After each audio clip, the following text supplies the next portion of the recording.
Hi, Paul here. How you doing? We are back in a familiar spot. If you watch my channel, you know this spot. This is Odaiba, Tokyo. Got the Rainbow Bridge over there across Tokyo Bay, and we can see the sunset. This is basically the only sandy beach there is in Tokyo where you can come and watch the sunset.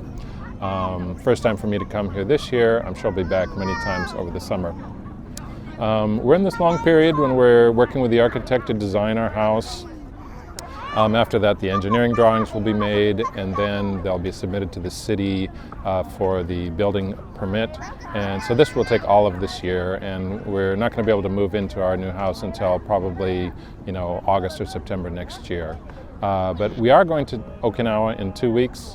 My wife's coming from Singapore, and we'll rendezvous in Okinawa, and we'll have meetings face-to-face with our architect.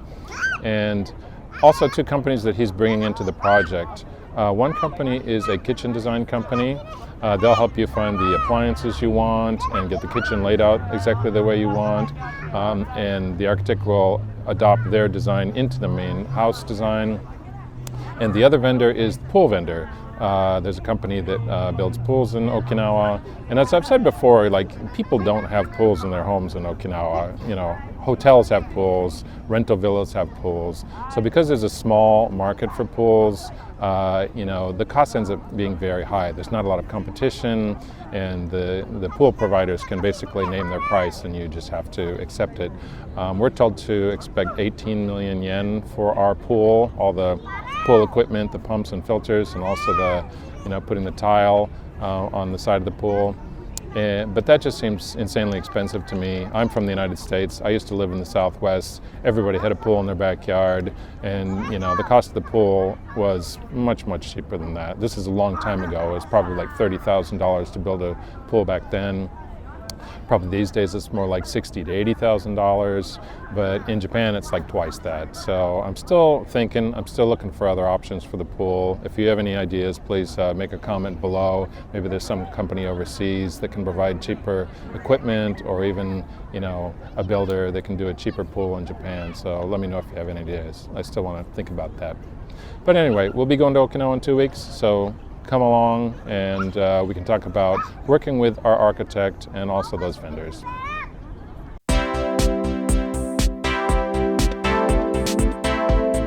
My name is Paul. I'm an American living in Japan for 25 years.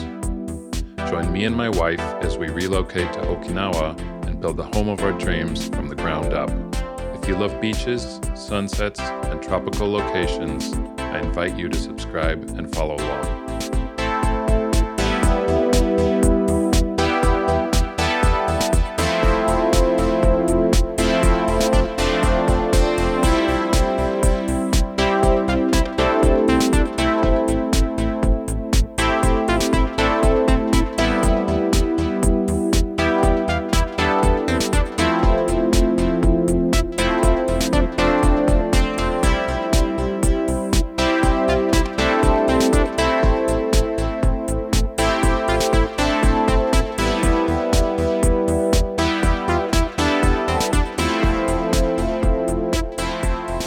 Hello from Naha. How are you doing? Hope you're doing well.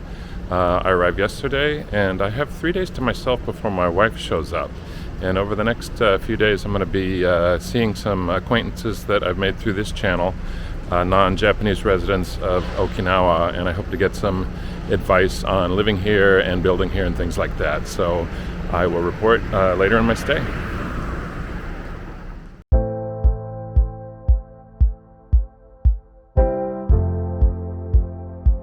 This time I'm staying at the Doubletree by Hilton in Chatan. Chatan is a town about a 45-minute drive north of Naha. It is on the west side, so you can see the sunset. The Kadena Air Base is nearby, and the American Village is here too, a development with lots of restaurants, bars, gift shops, and hotels.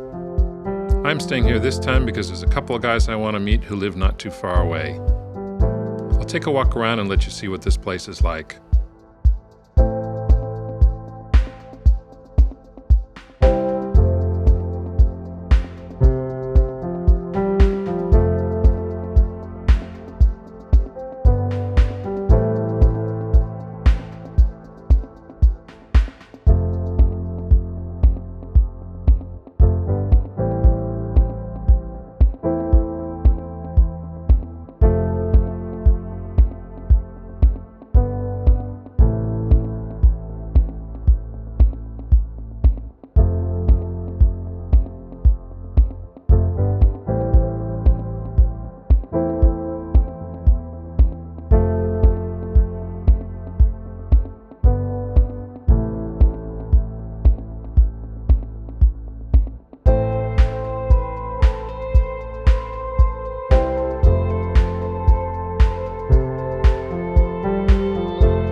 Okay, let me try that again. So yesterday I was able to meet two really nice guys who've lived in Okinawa a long time. They both happen to be Americans, either working in the military or military-related industries, and they're married to Japanese people, and they've decided to retire here in Okinawa. One of them has built a really impressive house on a peninsula on top of a hill where you have views to both sides. Really amazing house. And the other one is still working, but he's got a piece of land where he's going to build kind of a beach house someday.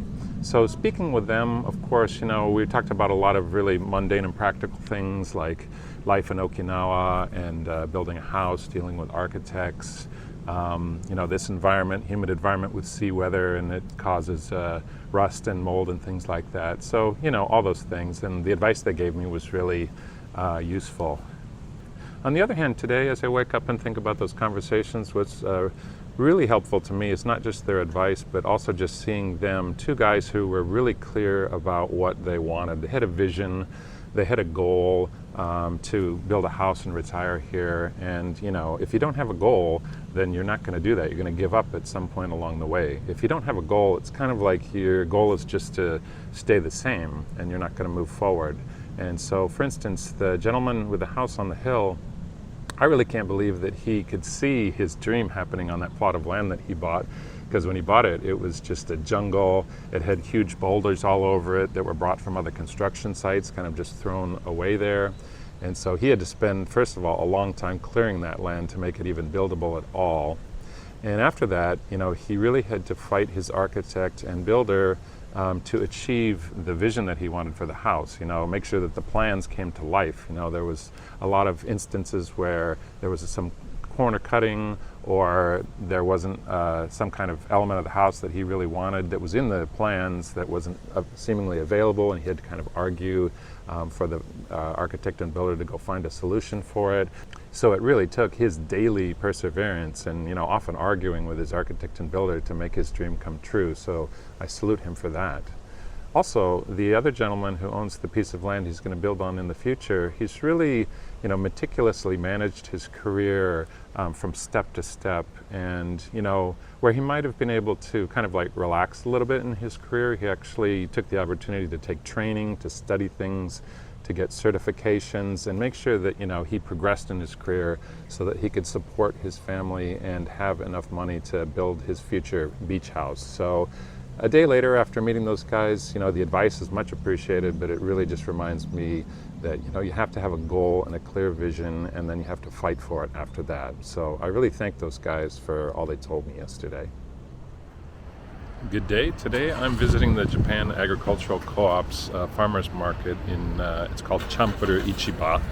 This is in the city of Okinawa, and I'm here because the supermarkets around where I'm going to live are really simple and don't have some of the ingredients that we use in cooking, for instance basil, and I'm just wondering what kind of things the farmers market has, so I'm going to check that out right now.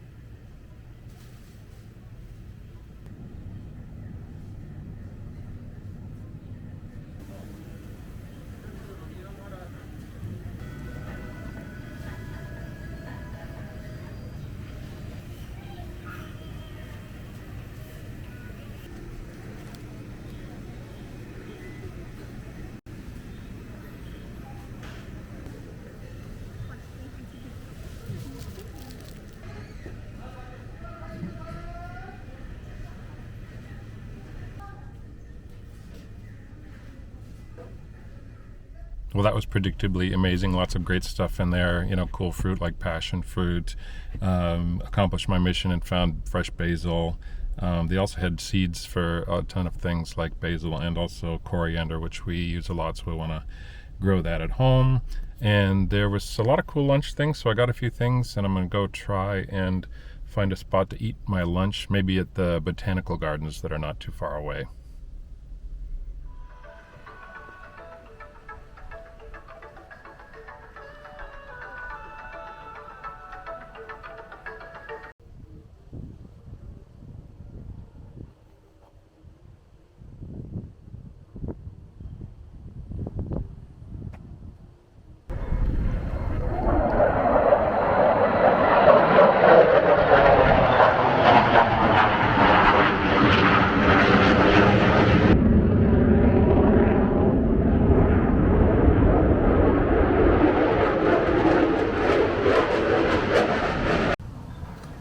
nice peaceful place to eat my lunch here in the botanical gardens.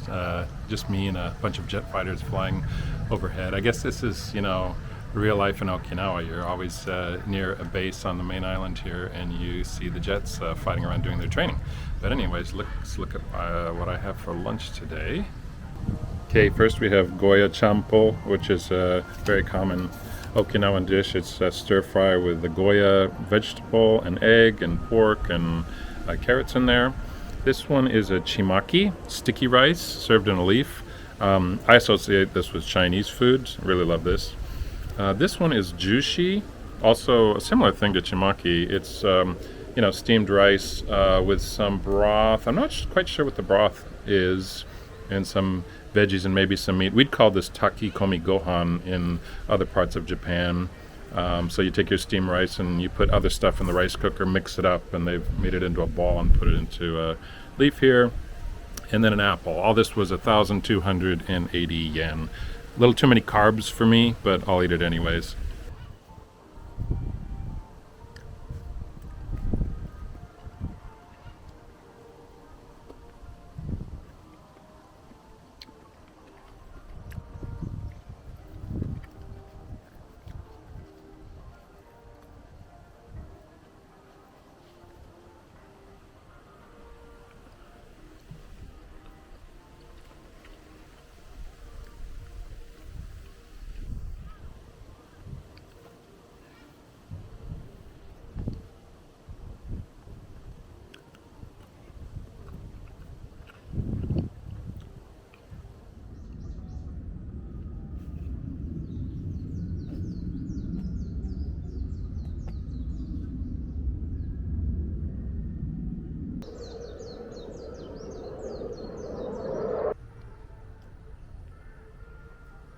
Not a bad little botanical garden. I came here because I wanted to get an idea of some local plants I could plant at my house when it's done, so that we have a nice garden that's full of local Okinawa plants. They place a little too much emphasis on this lighting, illumination stuff for evening visitors for me. It's all over the place, so I kind of wish it was a little more hardcore botanical garden and less of a attraction like that, but not bad.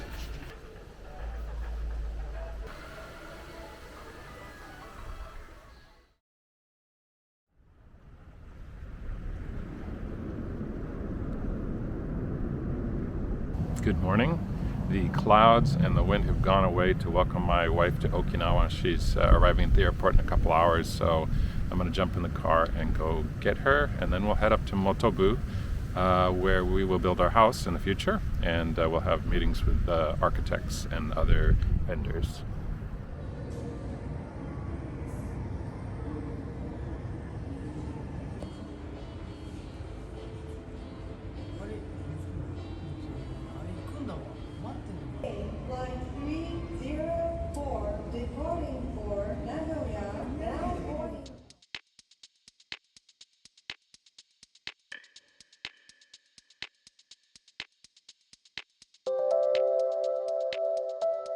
After my wife arrived, we headed up to our future home, the town of Motobu. I will give you a summary of the meetings at the end of the video, but we did visit our plot of land with the architect, also had a sit-down meeting to review the current house design, visited a model home park where they had a pool on display, of course visited our kitchen designer,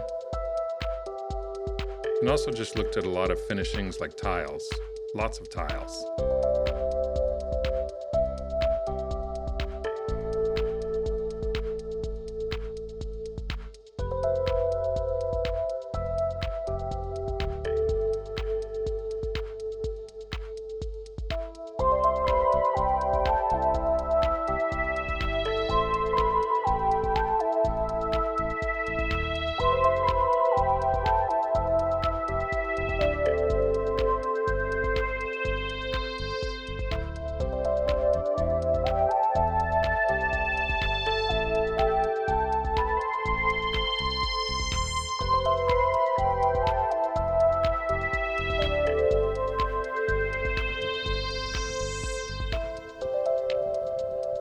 Hello there, I'm back in Tokyo. I'm in Showa Kinen Koen today in Tachikawa, Tokyo. Beautiful park. I just wanted to get out of the apartment today, enjoy this beautiful weather and see the greenery. In Okinawa, I didn't really have time at the end of my visit to record a recap of the meetings that we had. My wife and I were too busy and also having a really good time, so I just decided to do that when I came back to Tokyo. So these days when I talk to my friends, they're always asking, like, how's the building going? When is the building going to finish in Okinawa? And the answer to that is that it hasn't started yet. This whole year is being taken up with designing the house and doing the engineering drawings and then getting the approval from the prefecture for the house, and the building will start probably in January next year.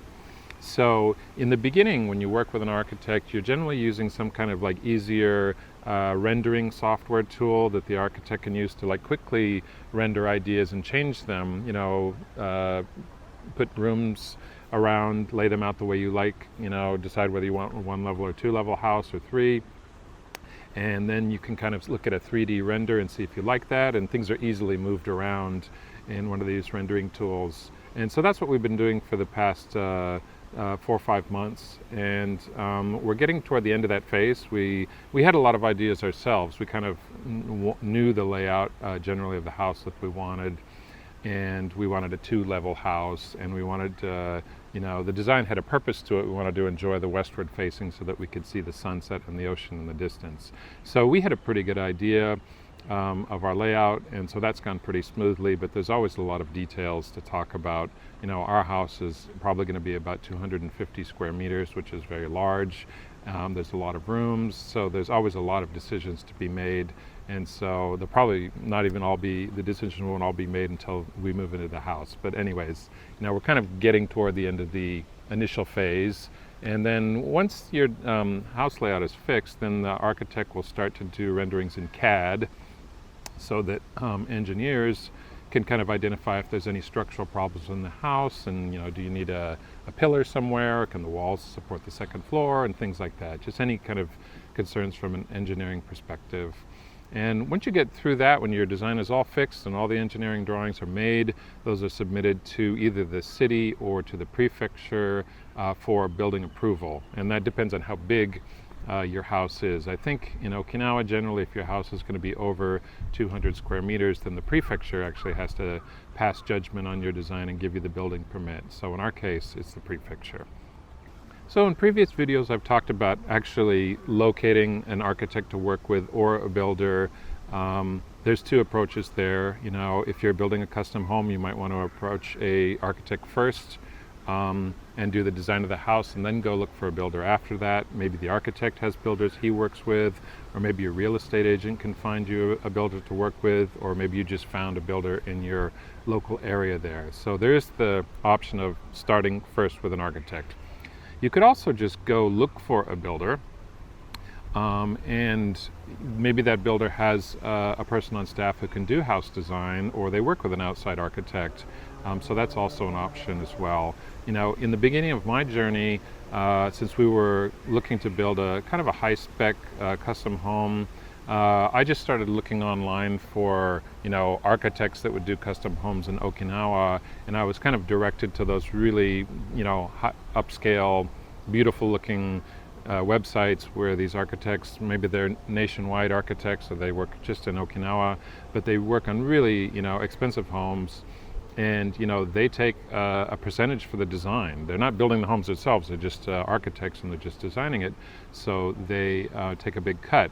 And after talking to a few of those, it became clear to us that as we paid the architect for their design and then went on to build the home, we'd kind of have to like squeeze the home down to fit everything into the budget, the design fee plus the building fee. And we didn't want to do that, so then we started to think more about going to look for a builder who gets compensated for building the home. Maybe they're traditionally a company that works with concrete or something like that, and so they're getting the markup on building the home for you, and they're not so concerned about getting a design fee from you. And that's the kind of company that we ended up with, an Okinawa builder of a medium size that have architects on staff. So we don't really pay for a design fee. We paid a small fee in the beginning to sign a partner contract with them just to get the ball rolling. It was 150,000 yen, and I think that's just kind of a signal to them that we're serious about working on them with this project, and that allowed us to start talking to their architect to design and lay out our home. So in the beginning, in talking to various architects, some located in Tokyo, some in Okinawa, and also meeting people in Okinawa who built houses and hearing their stories, it seems like the range that the architects get its compensation is somewhere between 7% and 14% of the final house built. So it's not an insignificant amount of money. Of course, depending on your situation, hiring an architect is, maybe the best option for you, and you might need it, and the money you pay to them might be well deserved on their part if they really project manage the whole project and take care of everything perfectly for you. Then the money you spent to them is well spent, I think. And if you do want to work with a builder, maybe they aren't that great at design. Maybe they can't deal with really high-spec homes or super custom designs, and maybe they're just trying to pitch you to kind of like standard home designs, simpler home designs, and work out of a catalog for fixtures and finishings and things like that. And maybe that wouldn't suit you. Maybe it does. You just have to decide that.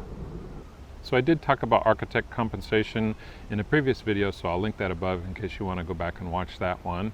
But anyways, now I'll go on to the recap of the meetings that we had in Okinawa this past visit.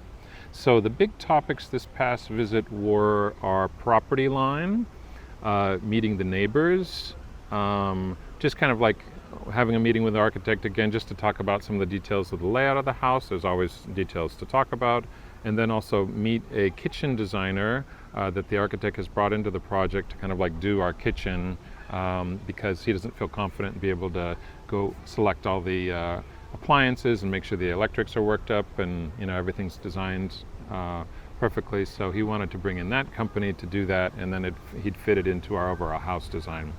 And then finally, we did visit a pool vendor in Okinawa. So starting with the property line, we went to our parcel of land with our architect and our salesperson from the builder, and we went next door and were lucky enough to meet both of our neighbors. It's actually the first time to meet our neighbors. In previous visits when I visited, they weren't at home, so I wasn't able to talk to them. So we met the neighbors on both sides. And with both neighbors, we had to point out the property line because in the case of one neighbor, his fence is actually in our property, and somehow we have to resolve that over time. It doesn't have to be immediately, but it's always a good thing to resolve that when you're building the home and already doing construction right in that area. And on the other neighbor's side, there's really no fence or anything along the line. It's just a bunch of trees, but we did notice after the survey was done that the property line is on the other side of the tree line that marks the division between our yards. So he perhaps might not have known that his yard is actually smaller than it really is. The tree line is on our side and our property line is on the other side of that. So we just were able to talk to him about that. We didn't resolve anything immediately right there. We just said we'd come along with the final plan at the appropriate time, and we'd talk about what we were going to do with the property line. Then on another day, we went on and visited the company that does the kitchen designs, and we want some foreign appliances, some appliances that are larger than they typically have available in Japan. A lot of fixtures and appliances in Japan are designed to be, fit into very small spaces, because generally Japanese homes, particularly in large cities, don't have a lot of space. So we want some kind of like American-sized things or European-sized things.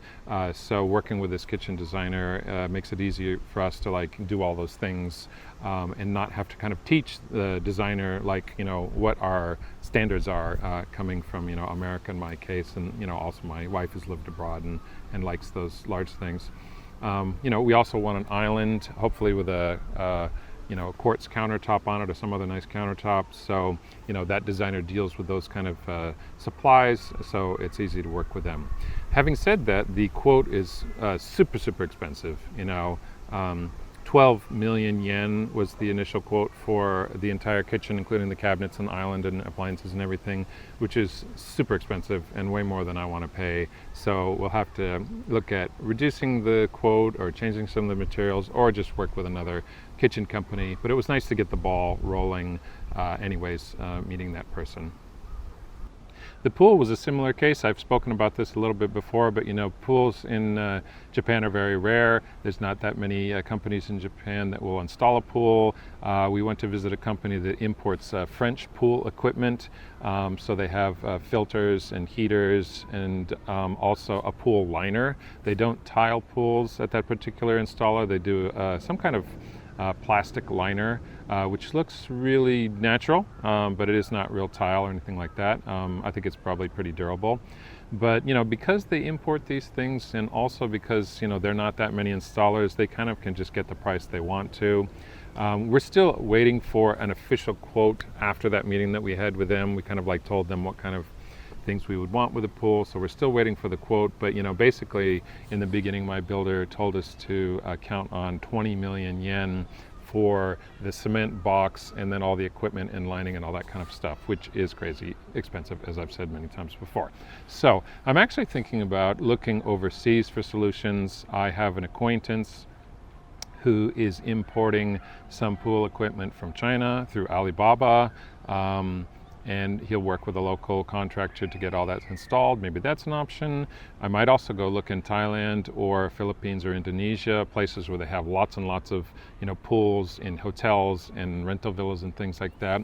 There's a lot of pool installing companies there. Maybe they would be willing to export some equipment to us and send a project manager over to Japan to work with a local contractor and install a pool that way. So I just want to find cheaper options at this point, so we'll see how that goes.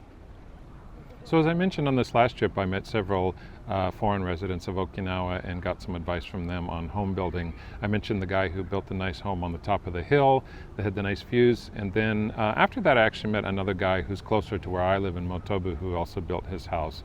And both of those gentlemen work with architects. They approach architects first to design the home and then go ahead and build it. So it made me start to think about the roles involved in designing and building a house and the best configuration. Now, obviously there's the client. We have our ideas about the house we want. Then you need an architect who's going to, design the house. And then you need a builder who's going to build the house. There's a lot of suppliers involved. Maybe it's glass suppliers, a pool supplier, kitchen supplier. There's tradesmen, et cetera, et cetera. So there's a lot of people involved, and you need to decide who is going to be the project manager of this whole thing. Now, I think most of you, if you approached a architect to design your custom home, would hope that the architect would be the project manager and just manage everything to perfection, take care of the builder, the tradesman, scheduling everything, monitoring the quality of the build, etc. But in the case of these two gentlemen, that really didn't pan out that way. In one case, the architect and the construction company actually didn't get along well in the end. They started to fight with each other. There were problems happening with the build, and you'd want to look at the builder and say you didn't do that right, and the builder might look back at the architect and say well, you don't know what you're talking about, you don't know what's possible and not possible. So in that case, the owner has to step in and kind of manage this and just make sure that the project doesn't go off the rails, and actually be the project manager, be on the site every day, check the quality, make sure that the two parties are getting along, make sure the quality is okay, etc. And also in the case of the second gentleman I met, it was kind of similar. For whatever reason, he had to end up kind of being there almost every day on the job site, just to make sure that the tradespeople were coming in and doing their job properly. And since he wanted to be there to check all this, it ended up he scheduling their visits and stuff like that. So then the architect really didn't become the project manager, and for whatever reason, he didn't feel like he could kind of trust the builder to just leave it to him. So in our case, my wife lives in Singapore, I'm in Tokyo. If necessary, we'll move to Okinawa during the home build to watch, but we'd really like to look at one company and say, you're going to project manage the whole thing, and we want to trust you to do a good job on that, and we'll make periodic checks, but we're not going to go to the build site every day. So I'm happy that we found this builder, which is local to the area we're building in, that has the architects on staff. So, they're all one company. there's an organization and a structure in their company so that they communicate well between the design side and the construction side. So I'm anticipating that there's going to not be problems there in their relationship, and they have a level of quality that they want to achieve as a company, so they're going to maintain their high quality standards. That's what I'm hoping. We're not to the construction phase yet, but that's what I'm hoping. So you might think about that. Do you want to work with an architect and just hope that they're going to be the project manager, or do you want to work with a builder that you trust and you can trust them to be the project manager, or are you going to be your own project manager and schedule things and go to the site all the time and make the quality check? So that's just something you need to worry about yourself. Whatever's best for you is best for you. Okay, that's all I have for this video. I hope you enjoyed the content this time, and we'll see you next time when there's something to update. Take care.